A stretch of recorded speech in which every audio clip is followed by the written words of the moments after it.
Beynəlxalq qalereyada beynəlxalq abidələr və tarixi yerlər gününə həsr olunmuş master-klass təşkil olunub.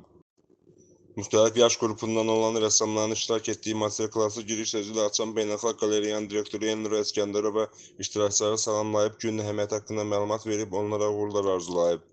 Tədbirdə iştirak edən rəssam, həkim terapevt Səadət Cəfərova master-klassların rəssamların formalaşmasına müsbət təsir etdiyini, həmçinin onlara psixoloji cəhətdən kömək etdiyini bildirdi. Master-klassda iştirak edən rəssamlar abidə fiqurları üzərində rəngkarlıq texnikasını tətbiq etdilər. Sonda iştirakçılara diplomlar təqdim olunub, xatirə fotoları çəkilib. Tədbirdə iştirak edən rəssam, vokalist Aynur Yunusovanın möhtəşəm ifası iştirakçıların alqışları ilə qarşılandı. Bugün Beynəlxalq Qalereyada abidələr və tarixi yerlər gününə həsr olmuş master-klassımız gedir. Xoş gəlmişsiniz əzizlərimiz.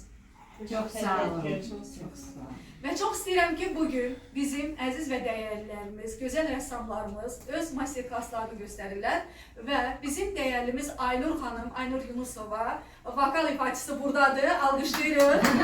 Və çox istəyirik ki, Aynur xanım canlı öz ifasını oxusun. Çünki həm də Aynur xanım gözəl rəssam olmaqla həm gözəl vokal ustasıdır. Sanama ustası.